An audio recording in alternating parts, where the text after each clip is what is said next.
Yo, what's going on, guys? It's Stackmode Chris here, and in this video, we're going to be talking about how to build wealth with dividend ETFs. Let's understand what dividend ETFs are and how they distribute income. Let's jump into it. So what is a dividend ETF in the first place? So a dividend ETF collects dividend-paying stocks and distributes the combined dividends to shareholders. Okay. So ETFs collect dividends from holdings. They pay investors on a schedule, okay, usually quarterly, and may reinvest in kind for certain accounts. Okay, so a dividend ETF collects dividend paying stocks and then they distribute that to shareholders. Okay, so anybody who's invested into the ETF, right? Pretty much whenever the dividend ETF distributes their dividends, okay, which happen quarterly, just like earnings do, and earnings are going to be the financial report that companies come out with in order to predict if they're making money on or if they're losing money on. Okay. And pretty much the house decides to go ahead and pay out a percentage of its profits to everybody who's invested into the ETF. Let's talk about why dividends matter. Dividends provide regular cash flow and can be reinvested to compound returns over time. Okay. Historically, dividends have been a meaningful component of the long-term total return. And also, if you guys know too, there's also a lot of long-term tax benefits too when you hold a trade for 1 year or longer. Okay. So ETF advantages for dividend investors: diversification, cost, and liquidity. ETFs offer built-in diversification across many dividend-paying companies, and typically lower expense ratios than active funds, intraday liquidity, and ease of trading inside tax advantage accounts. Okay, so typically they have lower intraday liquidity. Okay, so that means that it's not going to be as much volume, so don't expect to really be day trading ETFs. Okay, ETFs are going to be more for long-term holding. Okay, so long-term. So don't think you're about to come on here and day trade and stuff like that. It's not really meant for that. Other things are going to be much better for that, but ETFs think long term. So dividend strategies: growth versus high yield. So which one fits you? So dividend growth ETFs emphasize companies that grow dividends consistently. Okay. And high yield ETFs target higher current income, but take on more risk. Okay. You can match a strategy to your goals versus if you want your income today, right now, or if you want your income to compound over time. Okay, say you already are a day trader, for example, and you just need something to long-term invest, whether it be a crypto, shares, or ETFs are going to be a great option.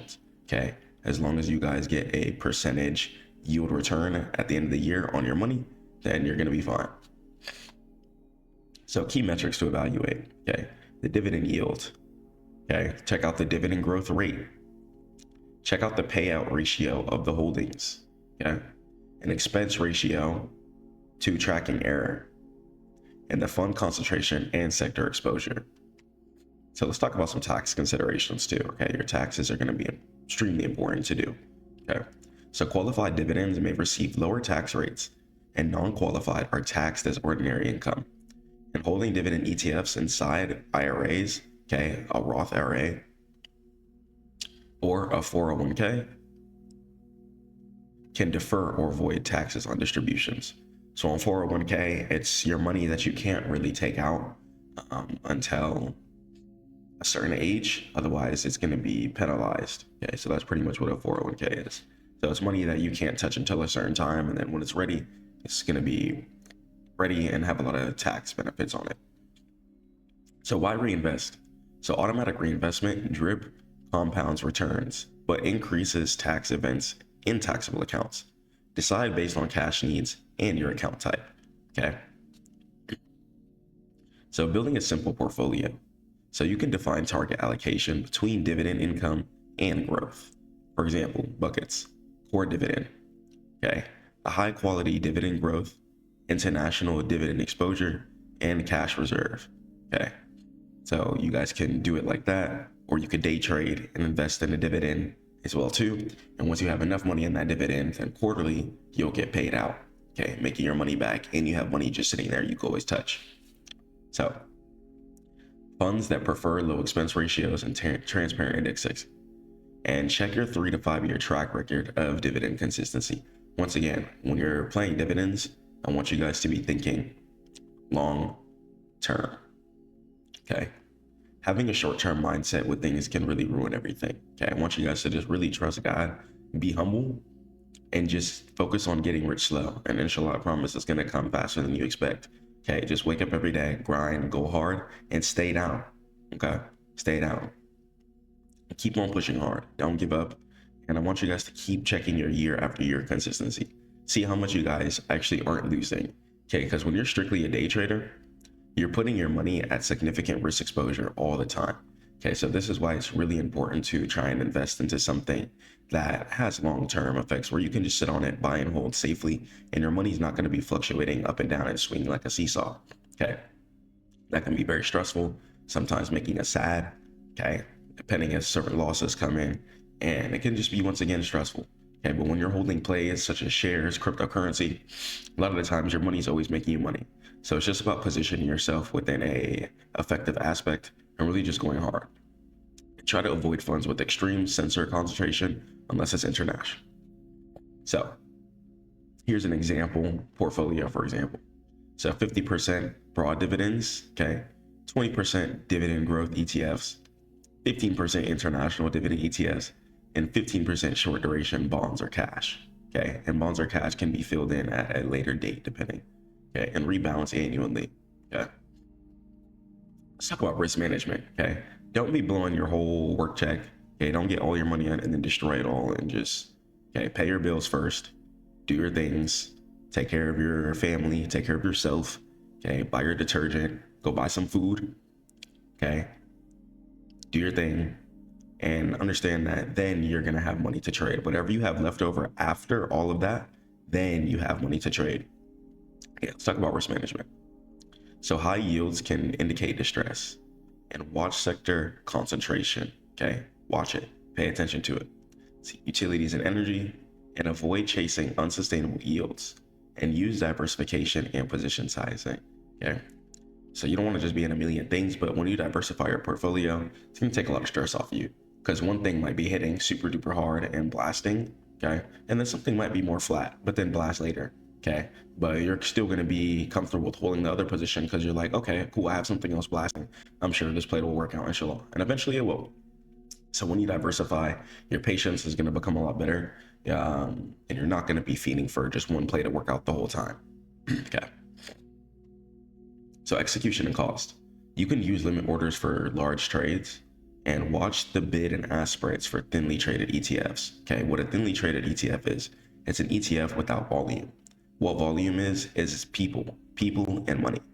Okay, so people and money are going to pretty much be volume. How many people are trading it and how much money is being flowed into it. Okay, so they kind of correlate into the same thing, the people and the money. So pay attention to that, because you don't want to buy something. Okay, so the bid is usually going to be what you sell at, okay, and an ask is usually going to be what you buy at. You don't want to buy at an ask of $300, okay, but then the bid is $220, okay, because then that would mean that as soon as you buy the $300, you're going to start at a loss because the bid is $220. So that's what it's going to mean by a spread for just thinly traded stuff. Okay, so pay attention to how much volume it has, make sure that it's traded, okay, make sure that it's quite popular, and then you're going to be able to go ahead and trade that. Okay, pay attention to the volume, pay attention to the bid and the ask before you purchase anything, and do your research and do your strategical planning. Okay, please. So monitoring and rebalancing. Quarterly, the dividend run rate. Okay, see when they give out dividends. Okay, and the expense ratio changes. Holding turnover, and annually rebalance the target allocation and harvest tax losses when appropriate. So the next steps for students. So homework and resources. So pick 3 dividend ETFs and document yields and expense ratios and top 10 holdings. Paper trade a monthly drip for like 6 months and see how it works out for you.